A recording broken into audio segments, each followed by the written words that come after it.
What's up kabayan? So andito na naman ako para gumawa ng isang vlog.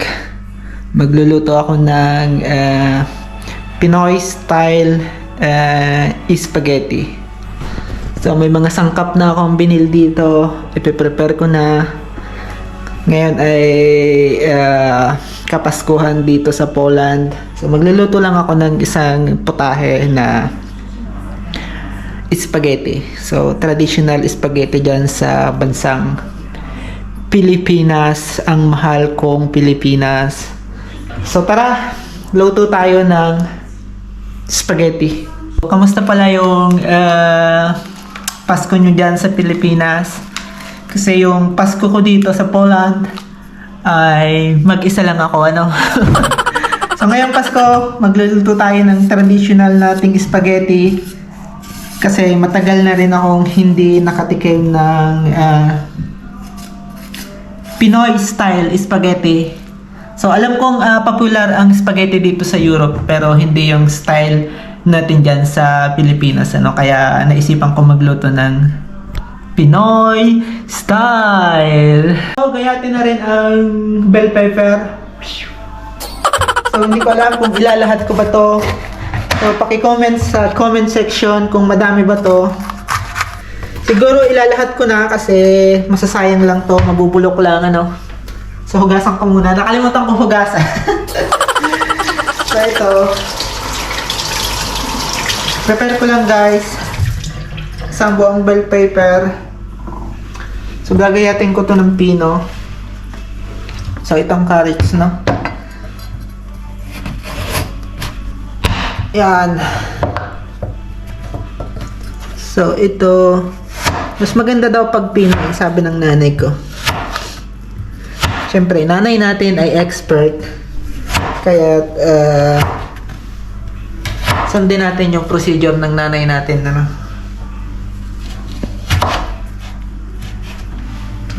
Pinakang mahirap trabahuin ang maggayat ng onion kasi nakakaiyak. Parang pinaiyak ka ng jowa mo, di ba? Kapag ginayat, kaya lagi kong inuuna yung onion kasi nakakaiyak. Di ba? So, gagayatin ko to ng pino. Pinong-pino. So, tadtadin natin. Para sa mga Polish kong makakapanood ng style at Filipino style, guys. Shout out to David ng Puro. Spaghetti man, Filipino style. Shout out nga pala sa mga Pilipino sa Okreshna. Merry Christmas sa inyo, guys. Shout out kay Kuya Ralph. Merry Christmas. Shout out kay Renante. Kay Ate Ems. Merry Christmas, guys. No, Happy New Year na rin. Baka hindi ako. So, gayatin ko muna to. Nagayat ko na yung carrots at saka sibuyas. So, hindi ko na masyadong na-record kasi hahaba ng masyado yung video ko, guys. Ngayon, ay nandito na ako sa bell pepper. So, wala nga palang hotdog dito na mabibili. Wala akong mahanap. Nagtingin na rin ako dun sa binablog kong sari-sari store sa Gdansk, guys. Para sa mga hindi pa nakakaalam, pumunta kayo ng Gdansk. I-recommend ko sa inyo yung sari-sari store doon, malapit lang sa Forum. So meron ding malapit sa Glubna. So i-check nyo, dalawa yung sari-sari store or yung Kabayan store dito sa Gdansk, Poland, guys. Nilagyan ko siya ng bell pepper kasi yung tradition ng spaghetti sa atin talagang may bell pepper, ano? So of course iba-iba tayo ng procedure dyan sa Pilipinas. Alam ko para dun sa ibang mga Pilipino na makakapanood. Ito yung kinagasnan ko sa Katagalugan. Kaya ito yung sinusunod ko, ano? Maraming magagaling magluto dyan sa Pilipinas. Alam ko yan. Kasi maraming mga nag-aral dyan na culinary or HRM. So alam ko marunong kayo guys, ano. So disclaimer lang, ito yung procedure na sinusunod ko at kinagasnan ko, ano.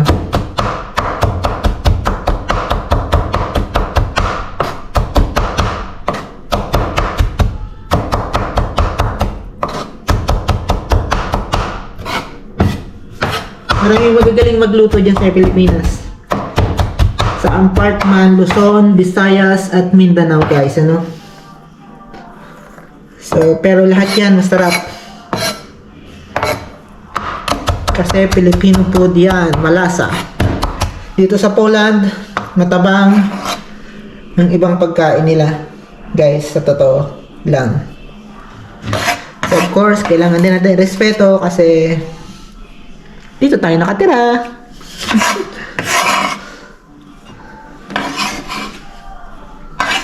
So, ayan. Prepare na. Garlic na tayo. So, paano ba yun? Hindi ako marunong nung sa mga ibang vloggers na ang galing nilang mag-cut. So, pinapag-aralan ko pa rin yung ibang pagbibideo guys. So, garlic, ilalahat ko.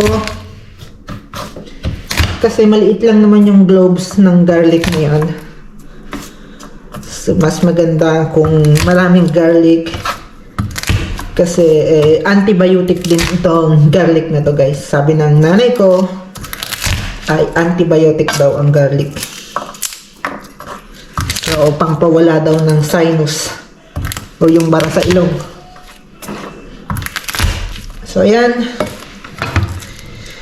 Para mas madali, i-press nyo lang yung garlic, tapos tanggalin nyo yung balat. Pagka-press ninyo, para doon, ito guys, i-upload ko nga pala to sa YouTube channel ko. Paki-subscribe nyo naman. Adrian Wagan. Mag-comment na rin kayo. Paki-comment ng suggestion nyo dito sa video na to. Paki-share nyo na rin. Bonus na yung share nyo. So maraming salamat. Ang sa akin hindi naman ako naghahangad ng malaki. Yung meron lang. Ano guys?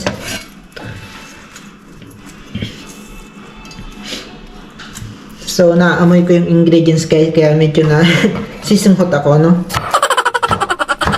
So, i-dice lang natin. Chop din natin ng sobra. Gayatin pala natin ng pino sa madaling salita or sa word natin. Medyo mix na yung pananagalog ko. Minsan ay hindi ko na rin alam yung isasalita kong Tagalog, ano? So, 5 taon na ako dito sa Poland. Kumbaga yung utak ko ay magulo na rin yung lingwahe guys. Mix na rin.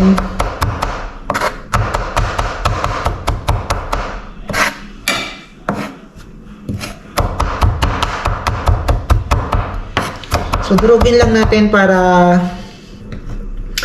mag-balance doon sa karning baboy na giniling, ano?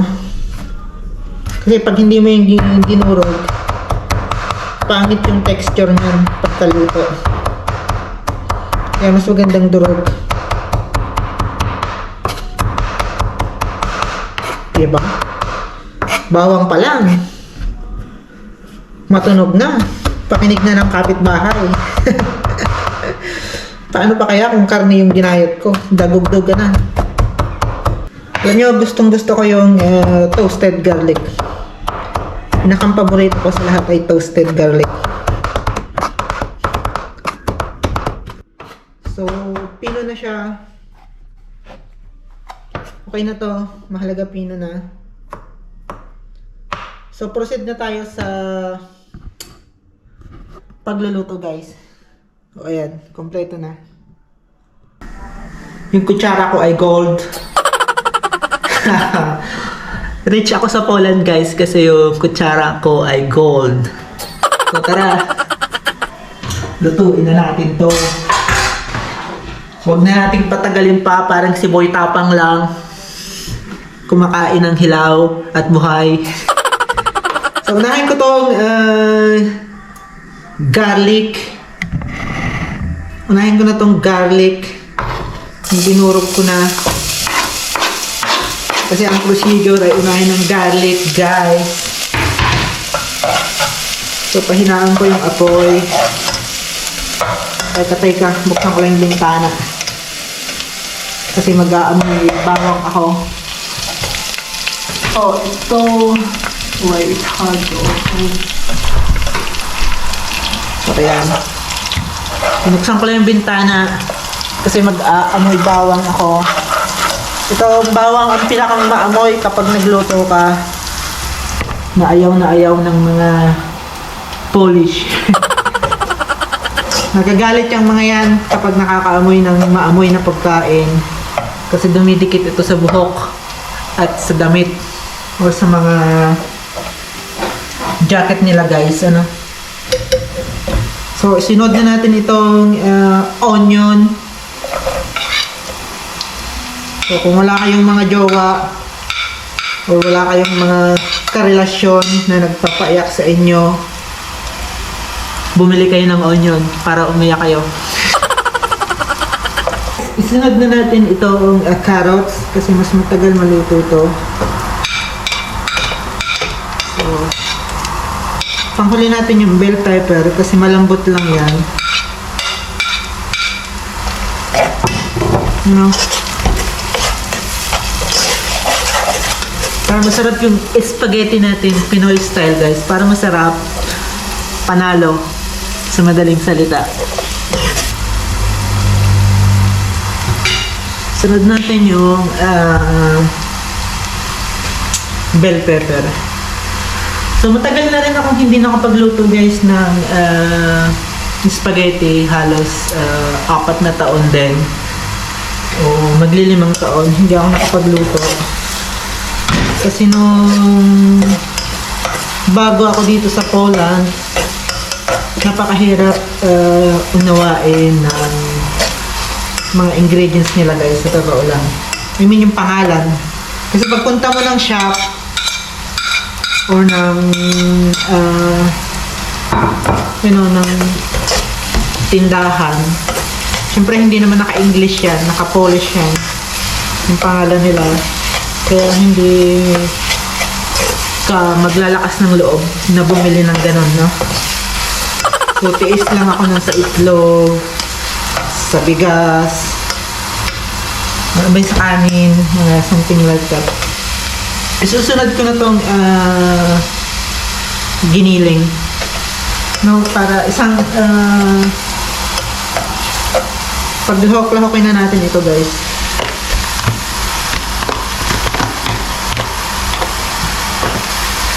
So, haluin lang natin. Hindi ko alam kung nasan yung top lid nito.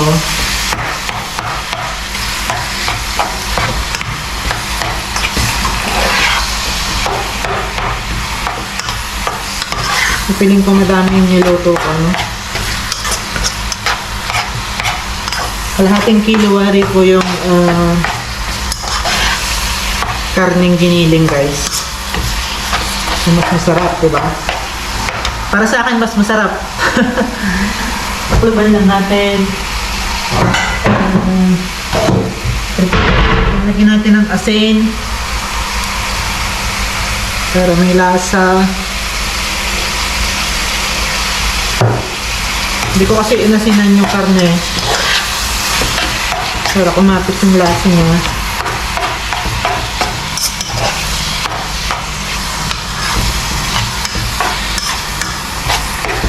Kung sa madaling salita sa Katagalugan, sangkot siya muna natin. Ano sangkot siya? Yung tawag sa amin. Hindi ko alam sa ibang lugar kung anong tawag niya. Nagdagyan natin ng konting asin. Hindi ko talaga siya nilagyan ng asin, guys. Para yung lasa niya ay kumapit bago ko lagyan ng tomato paste.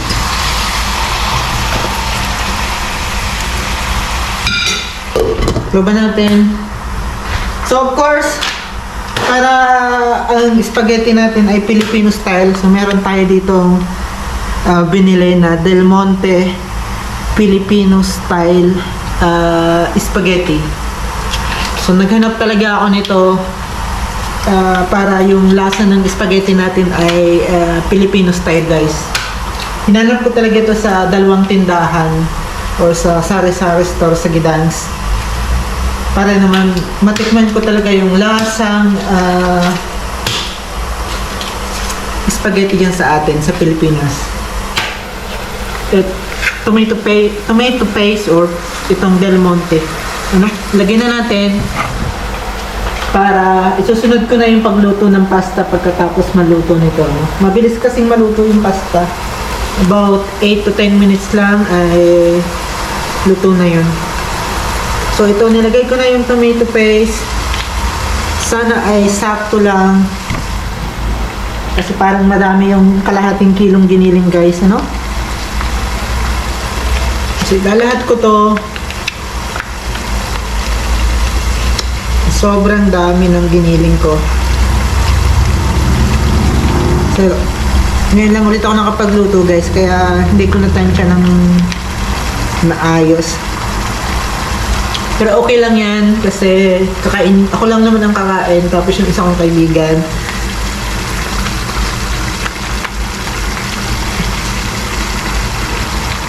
Ano natin? O, diba? Malasa. So, lagyan natin to ng kaunting tubig para may balance. So, ayan.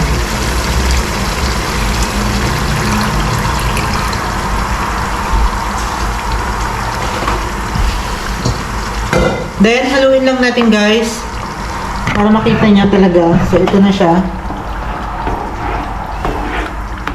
Madami yung karne niya. Wala akong hotdog, guys. Ito lang yung ingredients na meron ako. Tapos, lalagyan ko lang siya ng kaunting condense or gatas.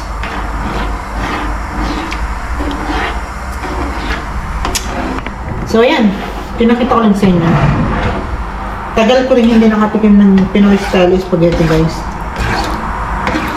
So, paki-comment naman kung tama ito sa inyo.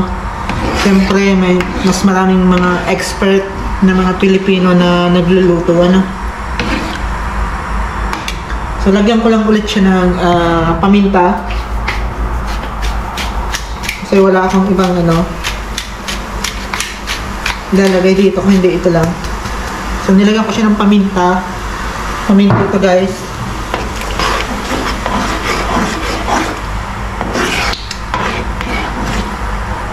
Hintayin ko lang ulit kumulo. Pagkakulo, ilalagay natin itong condense. 3 teaspoon nitong condense kasi medyo matamis na, so baka masobrahan ng tamis. So lagyan lang natin ng mga 3 lang, guys, para tansyahin lang natin kasi kaluluto ko lang ulit. Ngayon lang ulit ako nagluto ng ganito, kaya kailangan kong tansyahin. So okay na. Ang next na gagawin ko ay magpainit ng tubig para sa pasta, ano? So ito, ilalahat ko to. Yung pasta nila dito, hindi ito Filipino pasta, guys. So Polish pasta.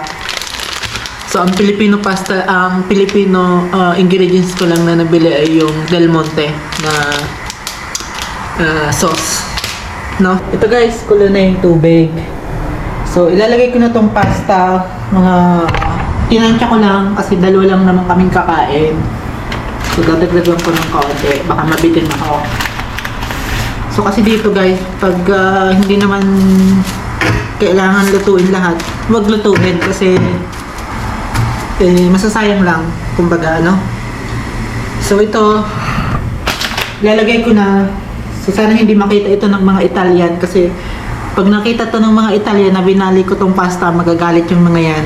So ako gusto ko kasing balikin. So yan, binali ko. Lagay ko na. So about 8 minutes at luto na to, no?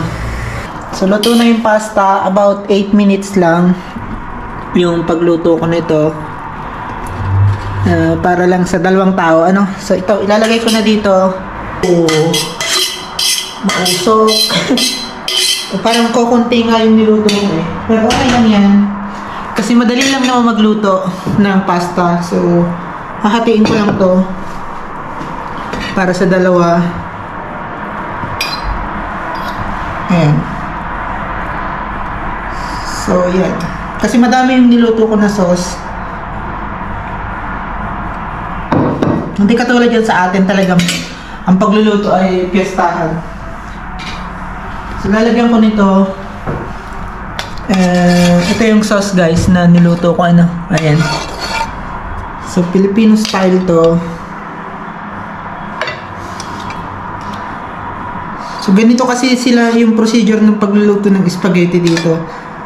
So, hindi ko naman ano, diba? So, ito. Para lang sa 2. So, itong isa, diba?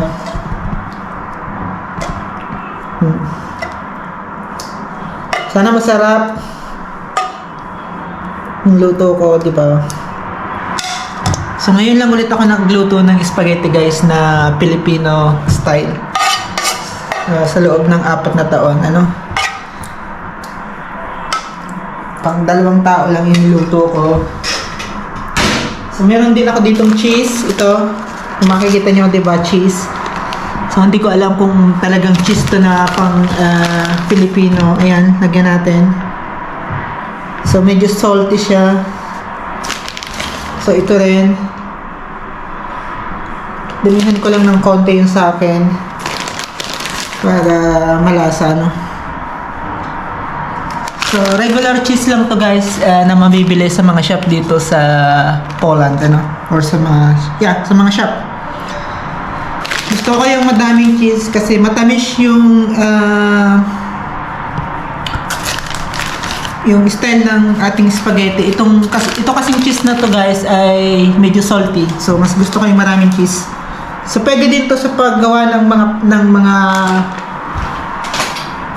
pizza guys. So, here we go. Serve. So, kain tayo.